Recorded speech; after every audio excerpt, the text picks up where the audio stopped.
Okay, I want to come back to you with another piece from Poet's Journey 12 Testimony.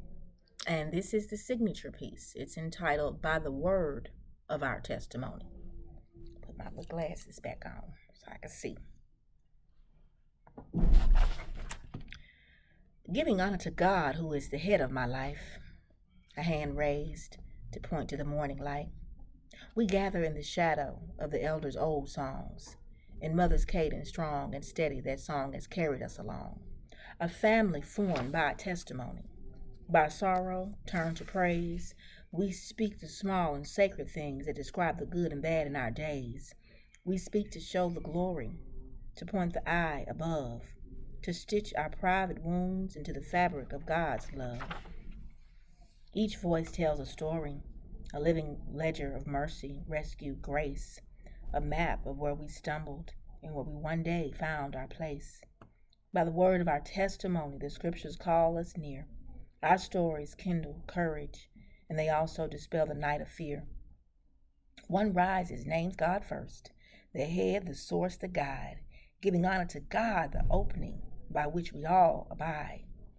These are not speeches finely polished, but honest like a fervent song, a witness that is simple, struggling, but sanctified and strong. Sometimes brief as a whisper, sometimes long like a stream. Each testimony threads the pews with hope and holy dream. We tell of storm-tossed mornings turned by a faithful hand.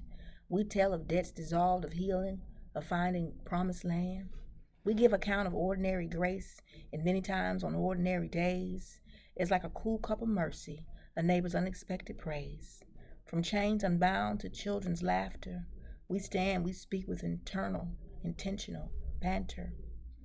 The narrative of rescue is what we hear, and that is why we gather.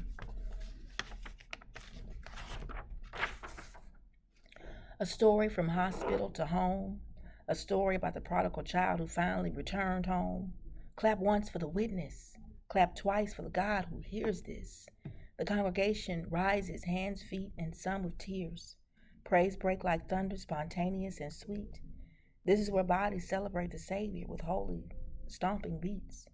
We sing between the lines, the preacher's word will come, but first the church is breathing, the testimonies are one. This is how theology is learned, through narratives we know. This is how ancestors taught survival by the stories they bestow.